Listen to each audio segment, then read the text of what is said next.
introduction, and thank you for the opportunity to come and talk here this evening.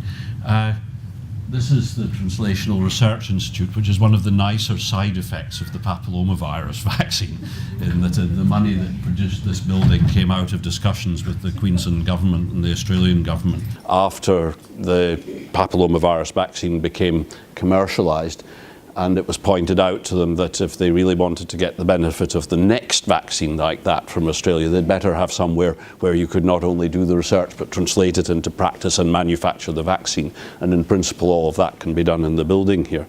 I looked after this place for a few years, but I must admit I've gone back to being a researcher again. It was just too much trauma trying, because it brings together 4 research institutes into one building, and it's all fear and love and war, and there seemed to be an awful lot more war going on than love. But it's settling down now, it's getting better. Anyway, I'm going to talk about the HPV vaccine, surprise, surprise. And I probably don't need to remind you that papillomavirus is responsible for about 5% of the global cancer burden. It's quite a lot of cancers. And that it's responsible obviously for cervical cancer, but not only for cervical cancer, it's also responsible for a number of other anogenital cancers, and also increasingly for oropharyngeal cancer. And that alone would be enough to be justification for getting a vaccine. All of the viruses that are listed there, the infections are common, the cancers are a rare consequence of common infections. And they have in common the fact that it's the persistence of the infection that gives you the risk. Cervical cancer is a disease of the developing world. The countries in red on the map there are the countries with the highest burden. And cervical cancer kills over 250,000 women worldwide every year. These are possibly underestimates. It's really hard to get data out of some countries. But the burden of cervical cancer is very much focused on the developing world. And that's, of course, the main reason for developing a vaccine, because in the developing world there is no prospect of screening for cervical cancer in the way that we do very effectively in Australia and New Zealand, and to a lesser extent in other countries in the developed world. So it's not just HPV and cervical cancer that we need to consider, because if you look at the data on which cancers become commoner when your immune system is damaged, then cervical cancer is definitely on the list. It's here. The risk is increased a bit. This basically, it's a nice easy graph if you think about it. If the cancer gets, if the dots are over here, the cancer gets more common if your immune system is damaged. The ones above the line are the ones where we think a virus might be involved in the cancer, and the ones down here is where we don't know about a virus at the moment. But you can still see there are some cancers, even where we don't know there's a virus involved, where they become more common if your immune system is damaged. But if you look, cervix cancer, the risk is increased a bit if your immune system's damaged, but non-melanoma skin cancer, it's very significantly increased. And oropharyngeal cancers, again, it's very significantly increased. And both of these cancers, people have thought that papillomaviruses might be involved. I'm not going to talk about the non-melanoma skin cancer today. That's another story in itself, and I'll keep that for another day. But for the head and neck cancers, I think everybody realises that this is a cancer which is increasingly common. And this guy's setting himself up for it because smoking is one of the risk factors. And this guy's setting himself up for it too because strong alcohol, which I presume is what Putin's knocking back there, is also a risk factor. But the cancers which are associated in the mouth and palate, particularly with smoking and alcohol, are becoming less common. And the ones that are associated with papillomavirus are becoming more common. This guy, of course, got out there and told the world at large that he got the virus through oral sex. His publicists did not like that story very much, and that website lasted about 24 hours before it was taken down. But this guy, Babe Ruth, he also got oropharyngeal cancer from papillomavirus quite a while ago, and George Harrison did, and Sean Connery did, and even Rod Stewart did. So this is a common disease, and it's not just famous people that get it too. It's quite common in the general community. So this is another reason for having a vaccine against papillomavirus. The cervical cancer story, of course, started with this guy, Harold Serhausen, who back in 1980 drew an association between papillomaviruses and cervical cancer. Prior to that, it had been thought that this was a cancer which was associated with a sexually transmitted infection, but nobody was sure which one it was. The hot favourite prior to Harold Zerhausen's work was human herpes virus, particularly herpes virus type 2. And there was an association, and the two co-occurred more frequently than chance would expect. But it wasn't the right virus, and Harold Zerhausen was able to pick the right virus because at that time the techniques of molecular biology became available, and so it was possible to actually clone genes and sequence them for the first time. I mean, I can remember doing that for the very first time when I came to Australia in 1981, cloning a gene and sequencing it. It took years. It was a painful business, I can tell you. But Harold Zerhausen had the advantage that, first of all, he thought that there was possibility that it might be a papillomavirus, and secondly, he was working in a lab where the papillomaviruses that cause genital warts were available, and he showed that there was genetic information in cervical cancers which was related to the virus that causes genital warts, but wasn't actually the virus. It was similar but not the same, and he therefore put two and two together and showed, first of all through experimentation from clinical samples and then in the lab, that these other viruses which were like the genital wart virus could cause cervical cancer. For that, of course, he eventually got the Nobel Prize. He fulfilled all three requirements. He found the first virus that causes a cancer in humans, pretty important discovery. He was told he was wrong by all his colleagues, and that's really important because otherwise they will claim that they thought of it first. And then you have to live a long time after you make your discoveries, because it took him 30 years to get his Nobel Prize after making the discovery. But at any rate, that started off the business of looking at the epidemiology of papillomavirus, and Harold originally thought that this was a rare virus that commonly caused cancer, but we now know, of course, that that's not true.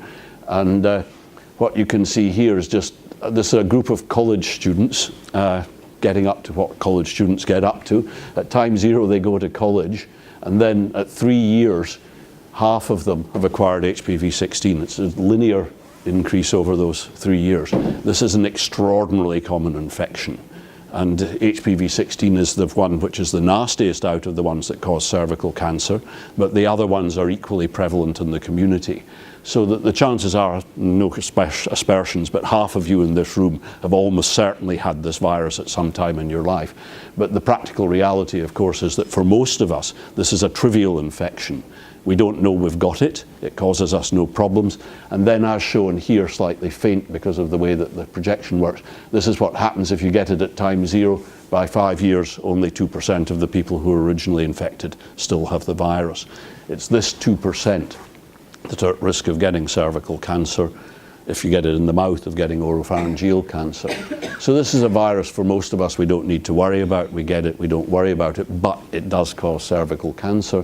It's a virus we could do without, and therefore there's a justification for a vaccine. So that's basically why we have a vaccine. And basically what happened after that, of course, was that Jan and I, back in 1991, came up with a technology for making something that looked like the virus. Now, why was that necessary? It was necessary because we couldn't grow the virus in the lab. We still can't. People are trying, but the virus requires the maturation of skin to happen in just the right way, and imitating that in the lab is extremely difficult.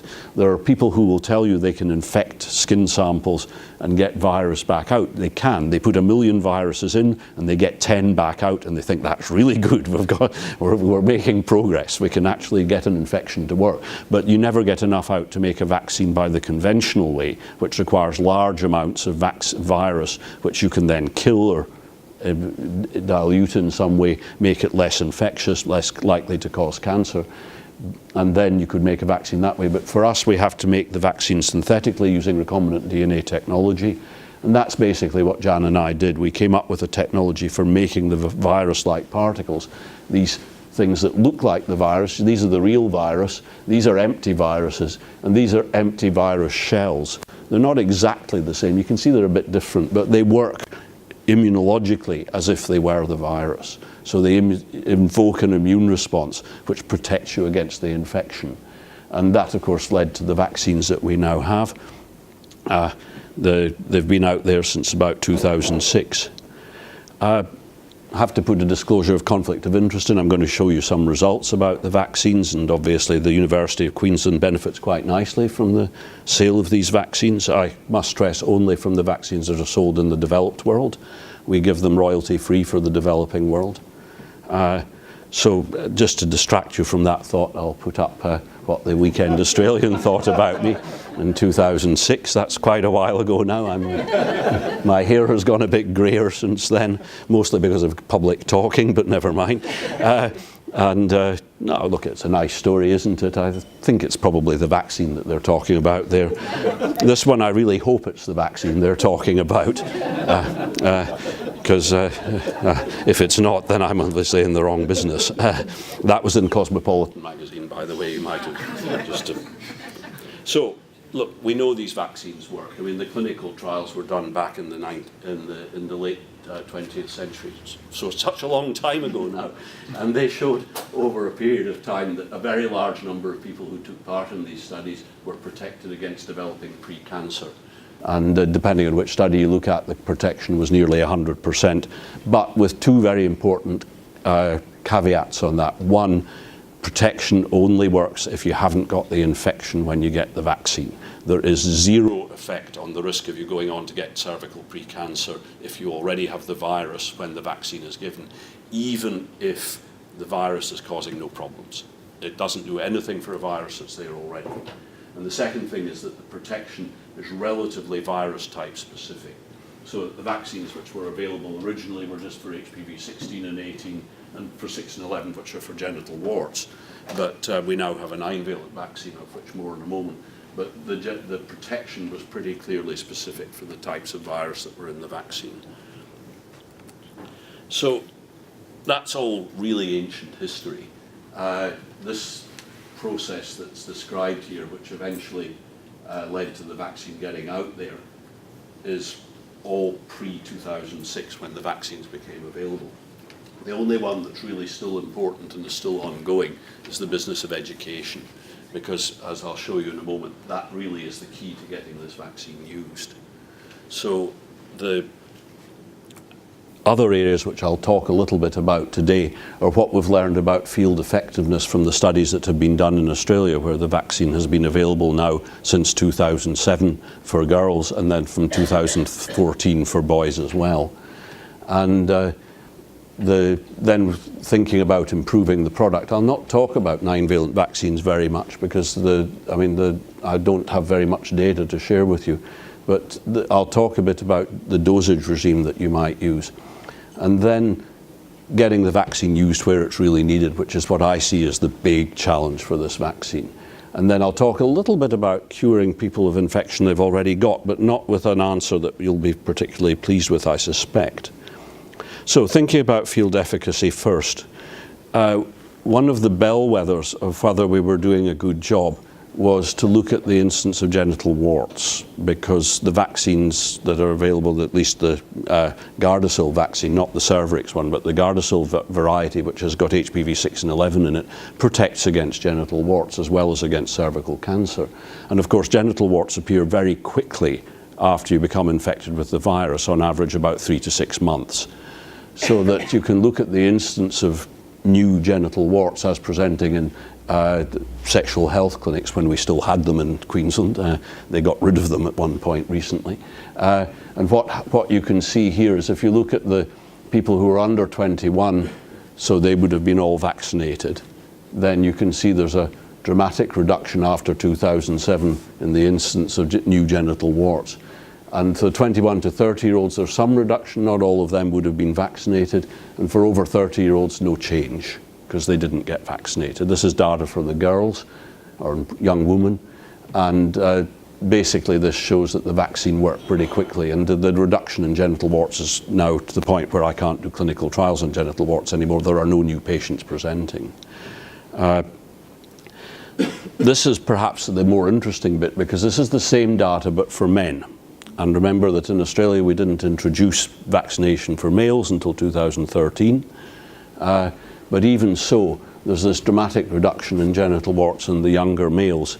and some reduction in the middle age, in the 21 to 30-year-olds, and no change in the over 30-year-olds. So you can conclude two things from that. One is that the vaccinating the girls protects the boys, which is herd immunity at work, and basically means that with 35% of the community immunized, because 70% of the girls roughly got vaccinated in the first few years, with 35% of the community immunized, you're actually eliminating the infection. Second thing it tells you is that girls and boys tend to partner with people of their own age, which is no great surprise, but it's actually quite important for vaccine strategies, because it says that you can target an age group and expect to get protection in people of that age, which will become important when we start talking about strategies for the developing world. So this is encouraging results. This is encouraging results too, but it makes an important point about it when you give the vaccine. I mean, these are not my data, clearly. They're data from within Australia, they're Julia Bretherton's data. But what was done there was to analyse what went on in the pap smears of young women according to the age at which they were vaccinated. These are women who were known to be vaccinated against papillomavirus infection and were known to be vaccinated either before they were 14 or at 15, 16, 17 years old. And what you're looking at is the reduction in frequency of cervical pre-malignancy in that group by the age they were vaccinated at. So the under 14-year-olds, the results are very good. You get about a 70% reduction in cervical pre-malignancy, which is exactly what you'd expect given that this is HPV 16 and 18 specific protection, and HPV 16 and 18 are responsible for about 70% of the cervical cancer burden.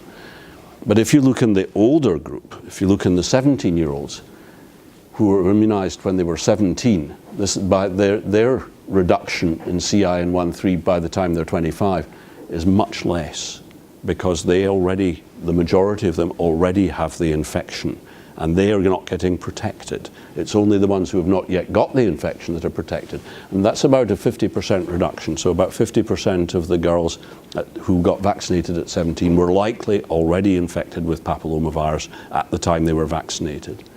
So the message is very clear. One, there's no therapeutic effect, and two, get the vaccine into people before they get the infection. So that's fine for Australia. How are we doing on a global basis? Well, we've delivered over 150 million doses of vaccine worldwide now. It's pretty impressive, actually. I'm very pleased that we've managed that.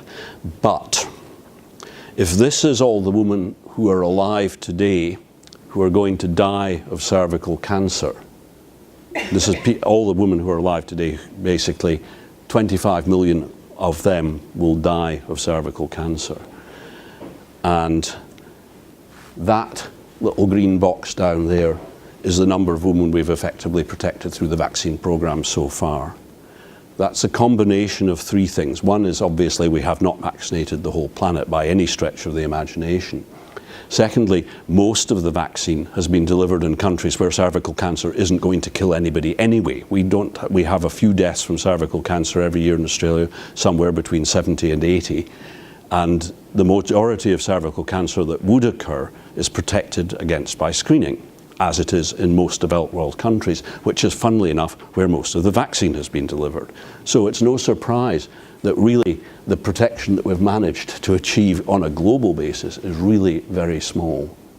And that's really something we need to think quite carefully about. So how are we going to get the vaccine used globally? Well, it's worth just pointing out this huge disparity between the countries in green, which are where there are vaccine programs where boys or girls or both routinely get vaccinated. Australia, New Zealand, much of Europe. Well, America, yes, 25–30% of the girls get there. Canada and Argentina, Chile, that's not bad. The purple blobs, of course, are where all the cervical cancer deaths are. And doesn't really match up, does it? So that's the problem we have to deal with. So we've been working, as some of you will know, in Vanuatu, which is actually closer to you guys than it is to us. But it was a place that I decided, as a result of a discussion with Margaret McAdam, who's a GP who shares her time between Vanuatu and Brisbane, that we should do something about cervical cancer there. That we should go and first of all find out if we could determine what the burden of disease was there. At that time, anecdotally, it was large. And then secondly, was there any prospect of getting a vaccine program into a developing world country, leaving the Vanuatu people to do all the work, and all we would do was provide the vaccine. So Vanuatu's about 50 islands. Some of you may have been there. It's a nice place to visit when the cyclones aren't going through. 250,000 people, 21 doctors, well, 25 now, 91 parliamentarians. That's a bad ratio of doctors to parliamentarians. You just don't want to think what Wellington would look like if that ratio were preserved in this country. But more importantly, the cold chain for vaccine delivery is not exactly reliable. And when you go there to visit, I have to point out that although a lot of vaccine gets delivered there out of the standard expanded vaccine initiative vaccines, when you go looking for them, they're still in the fridge. You know, they are not getting delivered where they're needed. However, we decided we should find out what we could do, and we screened healthy women in Vanuatu in Port Vila, and we just took 500 consecutive well women presenting at the clinic there. And basically what we found amongst those 500 well women over 30 was that 5 of the 500 had cervical cancer when we screened them. You know, they had patent cervical cancer, they just didn't know they had it. So, and then another 17 had cervical premalignancy, CIN3, of which half could in their lifetime be expected to turn into cervical cancer. So there was a huge burden of disease there. That comes up right at the top of the WHO figures for the burden of cervical cancer on the global basis. So clearly a problem that needed to be dealt with. So that we decided that we would start a vaccine program. The first and most important part of that, as we expected, was the education program. So we got the Nivanu nursing staff, that's him, one of them standing there, and he went out and educated the students, the parents, the teachers over a period of time about what this vaccine was about. And we had to translate it all into Bislama, which was an interesting experience. I learned a few new expressions that I hadn't heard before, but we managed to get a story out there. And then we decided to introduce the vaccine program. And the idea was we were going to see if it was necessary to give reminders to the girls to come back and get their subsequent shots, because we were worried that that might be an issue. As it turned out, it didn't make any difference. We cluster randomized by village to give a reminder to the girls or not give a reminder to the girls. We got exactly the same uptake of second and third dose vaccine, whether we did or didn't give the reminder. But the really important point was that we could achieve across a fatty island, which is the major island in Vanuatu as far as population is concerned, we managed to get about 80% of the girls who were eligible for vaccination immunized, and about 93% of them got all 3 doses of the vaccine. So that was at least as good as we were managing in Australia. And the only difference was that this was in Vanuatu and we weren't doing the work. It was the Nivanu people that were doing it. So given the option of getting the vaccine, you can do it in the developing world. We chose 10 to 12-year-old girls because that was an age at which they were still at school, and as you'll see in a moment, that's quite important. We also, and when I say we, this is now the Australian Cervical Cancer Foundation. I was part of that organisation for a while. I still help them out from time to time. We decided we wanted to do something in Bhutan. That's Bhutan there. It shares with Vanuatu the characteristic that it has the happiest people on earth. Both countries claim that. And I don't know if it's true or not, but I don't think Australia would claim to have the happiest people on earth. Maybe New Zealand might, I don't know.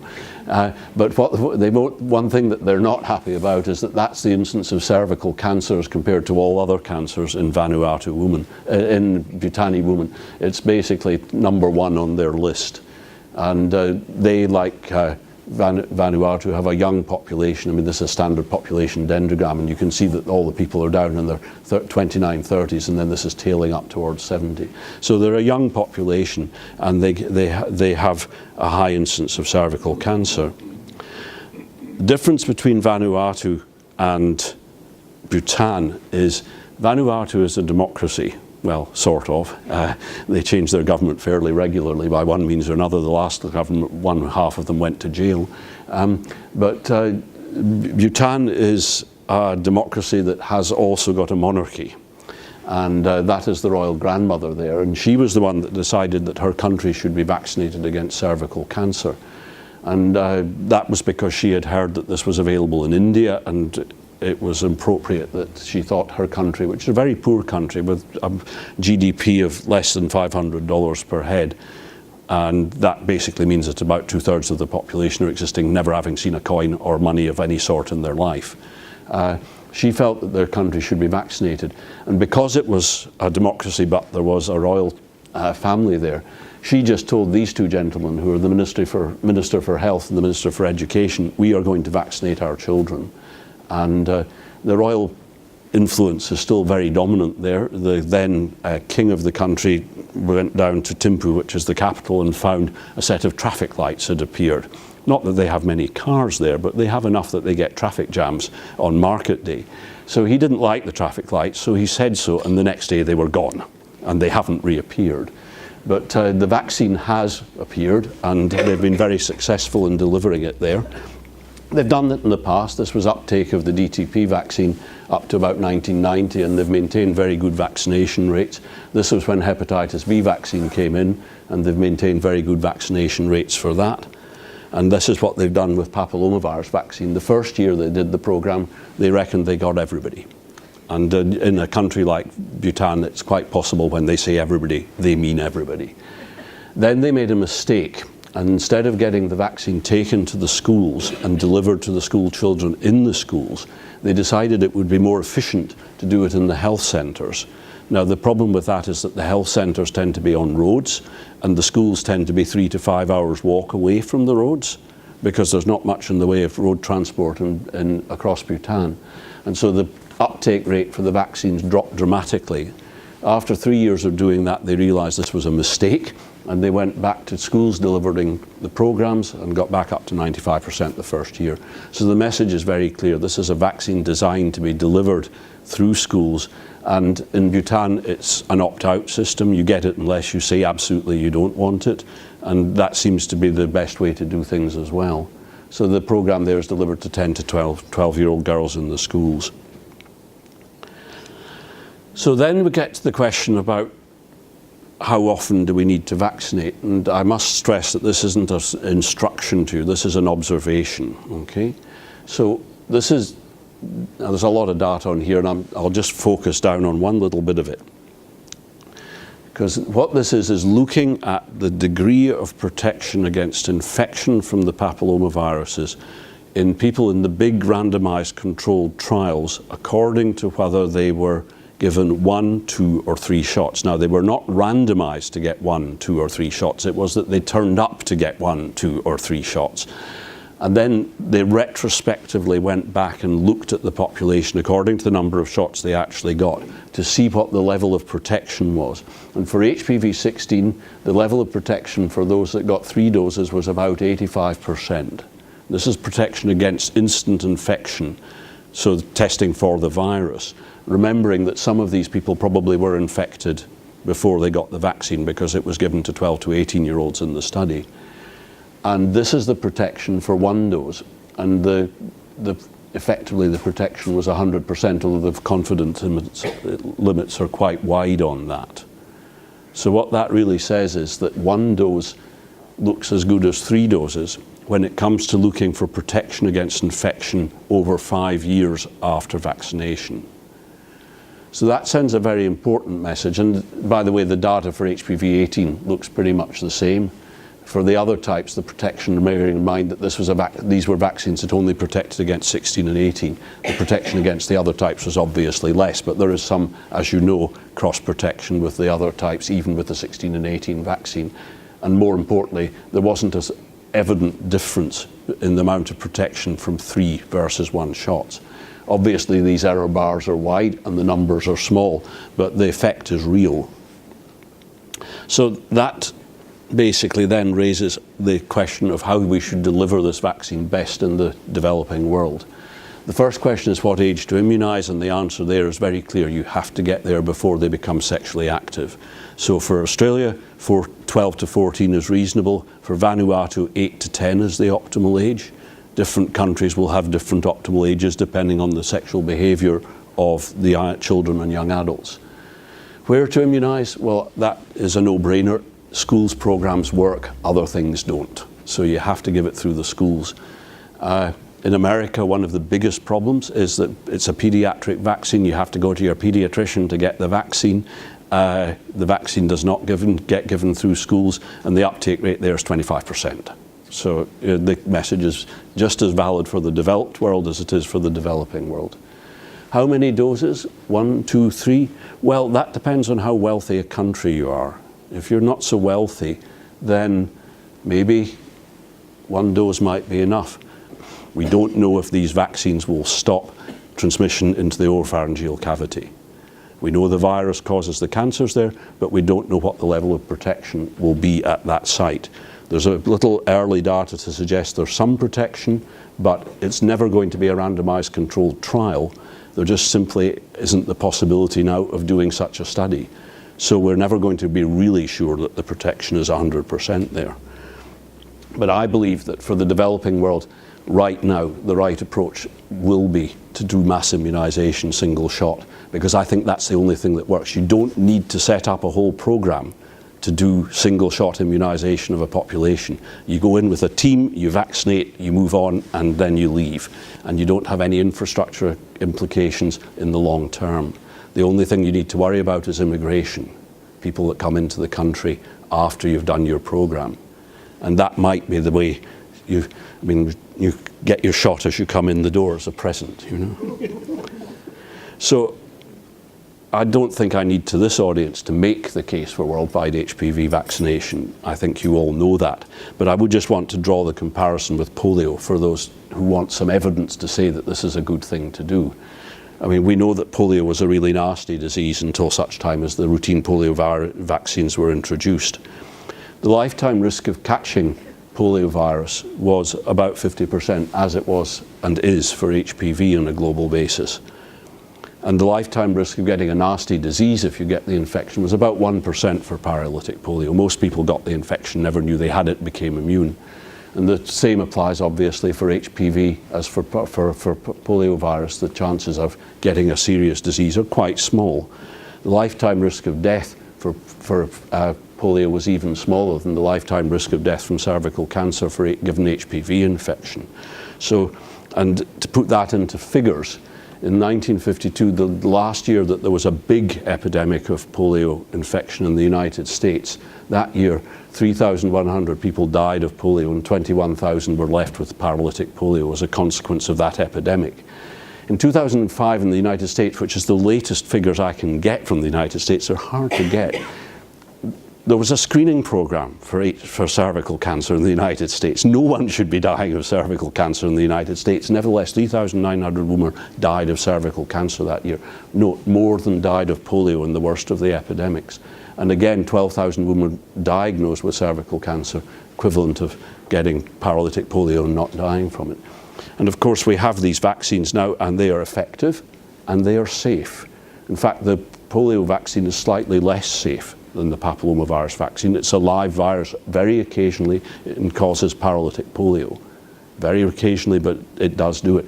The only major side effect of the papillomavirus vaccine that is reliably described is a very low incidence of severe allergic reaction, 1 in a million roughly. So I think there's a very good case for worldwide vaccination. So that's the vaccine story. Now, I'm just going to speak very briefly about prevention. I'm not going to spend too long about it. I think that treating these diseases is a challenge, and I do not recommend this method of treating papillomavirus infection, although I would point out that on Facebook 560 people recommend it. But if you think about what we actually do for cervical precancer, it's not that different from shooting it off. I mean, it's basically destructive therapy, and that's all that we have at our disposal for cervical precancer at the moment. It would be really nice to get a better strategy, and I've always talked about the need for immunization for getting rid of existing infection. And we have a target to get rid of, because any tumour that's caused by papillomavirus continues to express 2 virus proteins. These were the proteins that Harold Zerhausen found that were the hallmark of papillomavirus in the cancers that allowed him to conclude that the cancers were caused by papillomavirus infection. And every papillomavirus-induced cervical cancer, and indeed every papillomavirus-induced cancer in the mouth, continues to express these proteins. The tumours are addicted to the proteins. If they don't have the proteins there, they die. So we have targets to shoot for. We did a trial many years ago now, this was back in the 1990s, with a vaccine targeting these proteins. And we did it with CSL, and the vaccine used an adjuvant which was designed to produce killer T cells, which it did. And we got the right immune responses that we wanted. The vaccine produced cytotoxic killer T cells. It produced a nice inflammatory reaction in the skin where we tested for the right sort of immune response. And we proved a dose response curve, which doesn't really matter because what really happened was nothing. The patients all came in with cervical precancer. At the end of the immunization period, they all still had it. It was there, it didn't get smaller, it didn't change in histology at all. So clearly, although this vaccine worked beautifully in mice to cure mice of a papillomavirus-associated cancer, we know that mice lie, and these mice certainly lied us about the effectiveness of this vaccine in patients. So we've spent the last 20 years trying to find out exactly why that might be.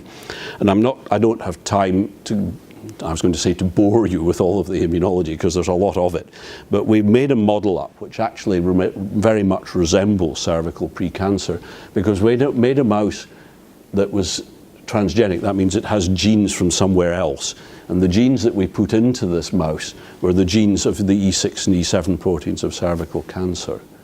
They were put in there driven by a promoter which made them only get expressed in the skin of the mouse. And if you leave this mouse long enough, it'll get cancer in its skin, driven by these viral proteins. But what we didn't want to use the mouse that way. What we did was we took a bit of skin from that mouse and put it onto a normal mouse. Now this normal mouse has got a good immune system. That has got a viral protein in it. You'd think that the mouse would reject that. Doesn't reject it. That's the point. So this is the model that we've used. We've been trying to understand why rejection doesn't occur. I mean, these are just sort of technical details about the thing, but the bottom line is that it's a pretty good model of cervical precancer. It even looks like cervical precancer when you look at a section of the skin down the microscope. And I have lots of slides I could show you. I'm just going to show you a couple of things.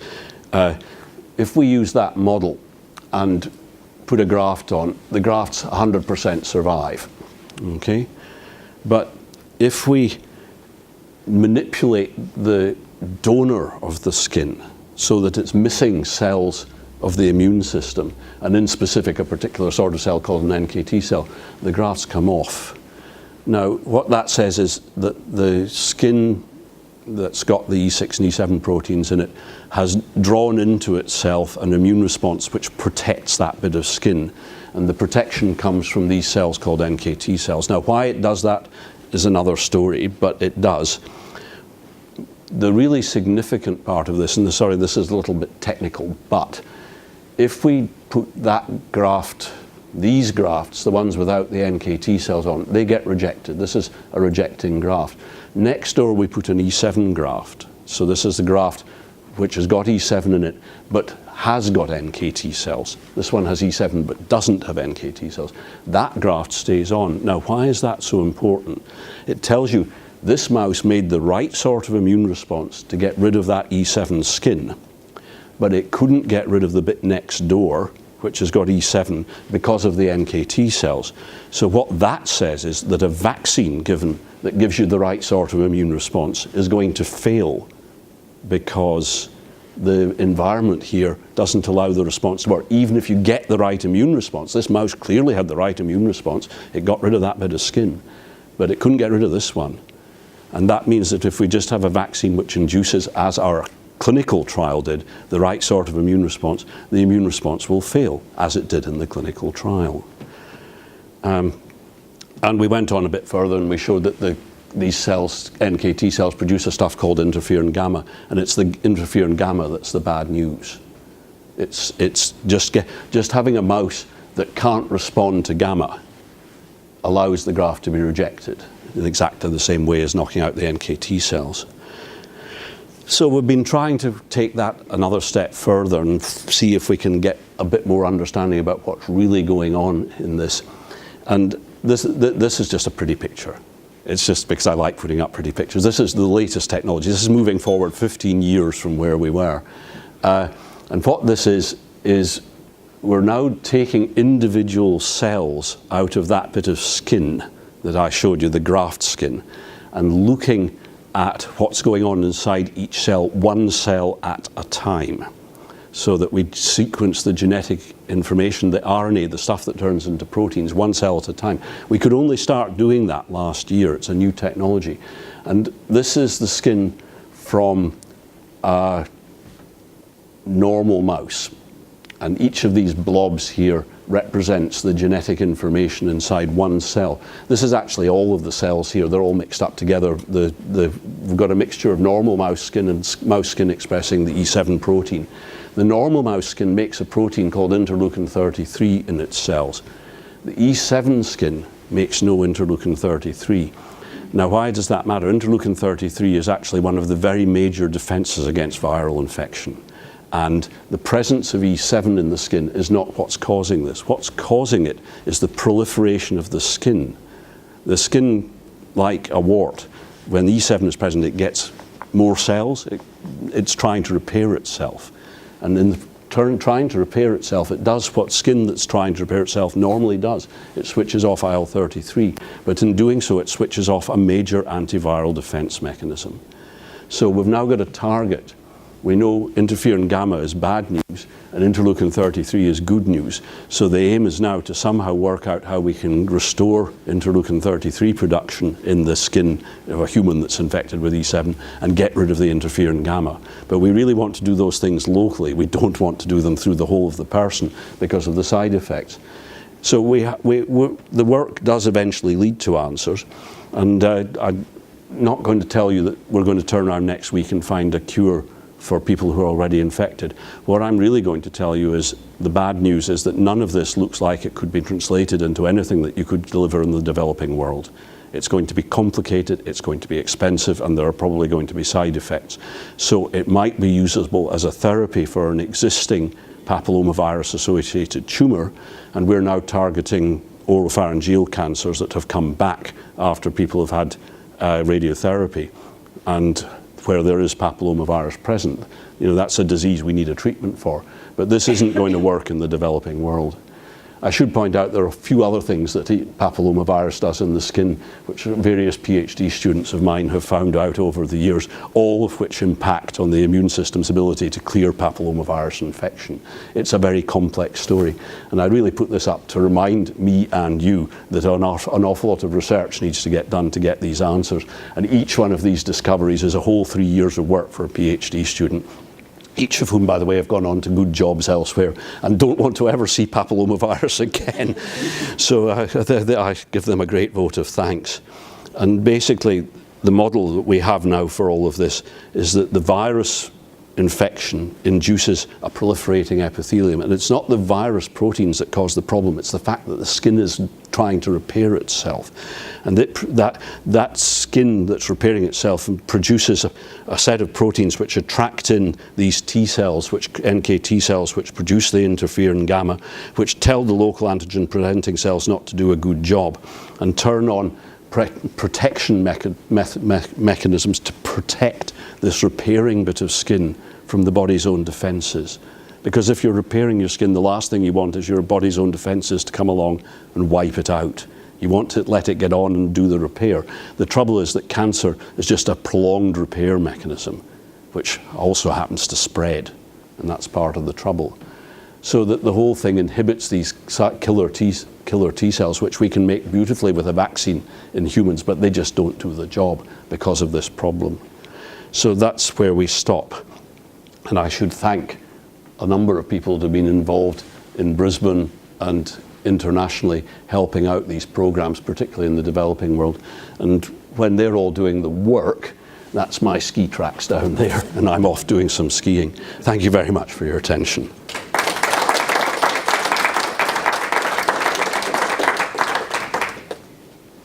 Right, Professor Frazer, you said that the main benefit of this vaccine would be to get to the developing countries. Does the purchase of the vaccine in developed countries go anywhere towards funding that sort of program? Or does that go all into the coffers of the manufacturing companies? Look, the manufacturers of vaccines have recognised for a while that they can't reasonably expect to sell vaccines in the developing world at the cost that's necessary to recover the $2 billion it takes to develop the vaccine in the first place. And so they introduced differential pricing quite a while ago. The prices that they charge to different countries vary, and they don't talk publicly about it for fairly good reason. I mean, cross-border trade in pharmaceuticals is a practical problem, and it's not good for the country or for the company if there's too much of that goes on. But they obviously make it available as cheaply as they can. The other extreme, of course, you've got the Gates Foundation and Gavi, who are giving developing world countries that have already proven they can deliver vaccines, the vaccine for a program which basically ends up costing $5 at the end of 5 years and is pretty much free at the start. But they have to show that they can deliver vaccines for the ones that are already available before they can get access to that program, which seems fair enough. I mean, if you haven't got to the stage that you can deliver the expanded vaccine initiative vaccines, you can argue that it would be unlikely you would deliver the papillomavirus vaccine successfully. So the answer is yes and no. In other words, the companies are just not making a profit off the vaccines they deliver to the developing world, but no, they're not really subsidizing them either. But we are paying, as a developed world country, for the $2 billion cost of developing these vaccines. And they will be out of patent quite shortly. I mean, it's worth remembering that it's now 10 years since their introduction, but it's quite a long time since the patents were originally filed. And therefore these vaccines, in principle, could become available through any manufacturer. But in practice, it's not that easy to make them, as the companies will tell you. It's the attempts to scale up and make larger quantities were quite challenging. It took them 3 years to work out how to make, we made a thimbleful of vaccine, they have to make a swimming pool full, and it's just not that easy to scale these things up. So whether the vaccine will become that much cheaper in the developing world when the patents expire, I'm not sure. It will certainly become cheaper because there will be more competition, but how much cheaper, I don't know. Just following on from that, if there was a generic vaccination, one would need to have some reasonable evidence that it had efficacy. I think that was the problem that China had when it was developing vaccines. Look, there are a number of companies that are trying to make vaccines which are not based on that virus-like particle technology. And I really hope they succeed, because if you could get a nice vaccine made using fermentation in bacteria, which is how we make the hepatitis B vaccine, for example, then the dose cost would be cents rather than dollars. But the problem is that the immune system knows what it likes to see, and what it wants to see is virus-like particles, not just protein. If it were just protein, we'd have been making it in bacteria back in 1990, and it would have been quite easy.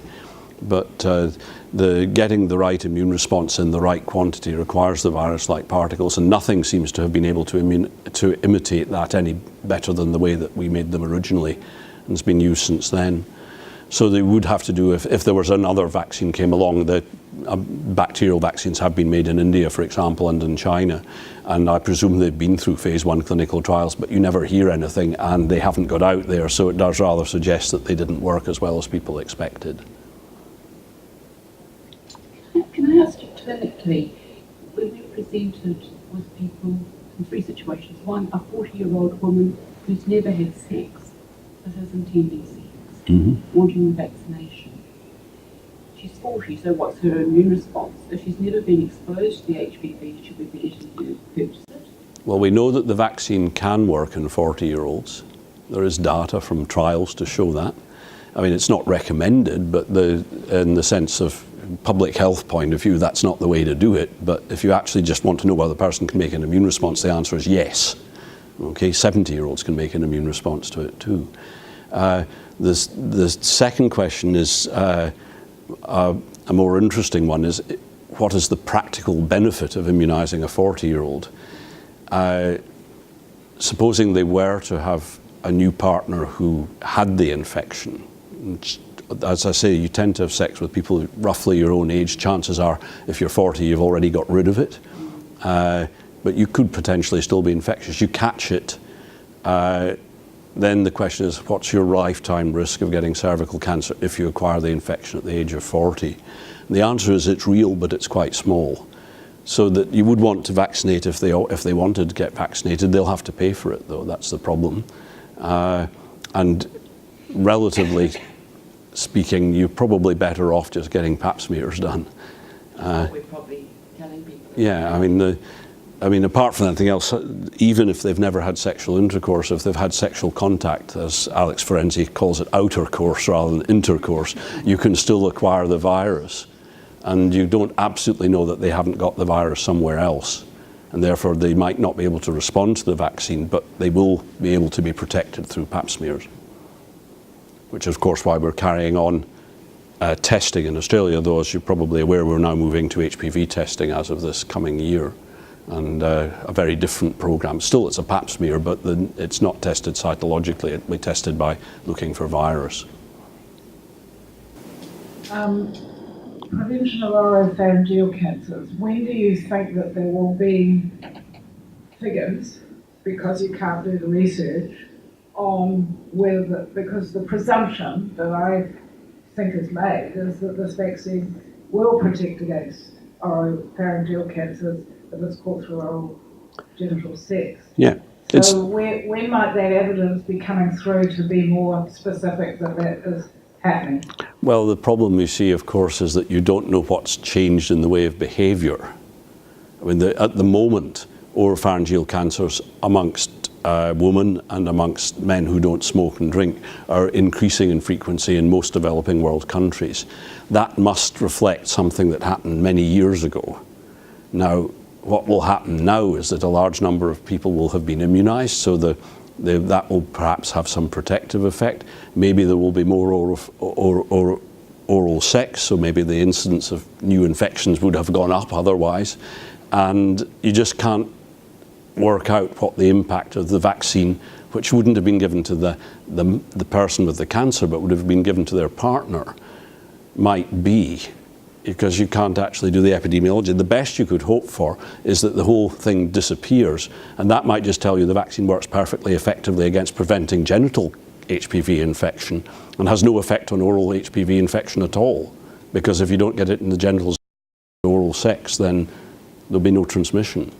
So it's basically all you can hope for is that the figures show that the disease goes away, and then you'll say, well, it was due to the vaccine, but you won't know whether it was due to protecting that individual. You've probably seen it, but the Costa Rica vaccine trials. Yeah. It wasn't a good case control study, but they did look at oral infection in vaccinated versus non-vaccinated, and I know it was limited numbers, but they did see a reduction. Yeah, and suggested, I guess. yeah, but well, no, because all the people who are their partners were vaccinated. I think they had quite a range of those that were and weren't. Yeah, there's a mixture, but it could equally well have been an effect due to the fact that the partners had been vaccinated. I mean, they saw a reduction, there's no arguments about that. Whether it was due to the fact that they had been vaccinated, you can't conclude from the study. That's the problem. You know, it's not that the vaccine can't work to prevent instant papillomavirus infection in the community. It will work effectively to do that. But whether it is individually protecting an individual against catching it in the oropharynx, you can only tell if you are sure that they have only been exposed to roughly the same number of people who have already had the infection. And because of the way the trials were done, the vaccine was given to women in those studies, and it doesn't really convince you, because of the herd immunity effect, that you haven't had transmission blocked by another means. So I don't think we'll ever get an answer to that. I mean, that's the problem. I mean, we might be able to hypothesize and say, look, it's likely that, but if you want proof, you actually have to do a study which is designed very differently from that one, and nobody's going to accept that study because it's reasonable now that you should routinely protect by vaccination against genital infection with HPVs. I think the disease will go away. That's the nice thing. It doesn't matter how it goes away, if it goes away. Can you combine it with any other vaccines, and which one do you use? The companies are trying that.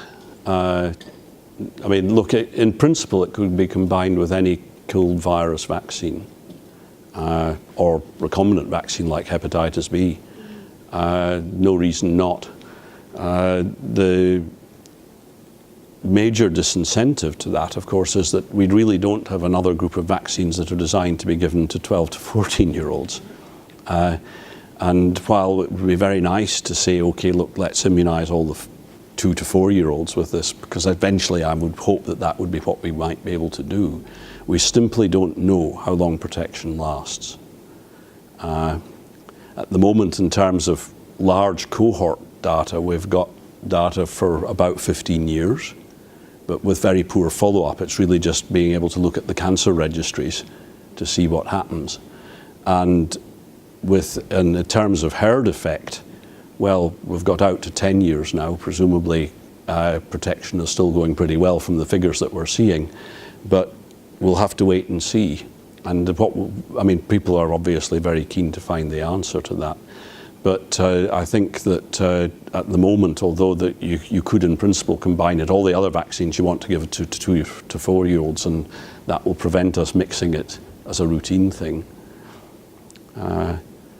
I would like to see the vaccine given to 2 to 4-year-olds in a study and find out whether at least the antibody levels last out to adult life.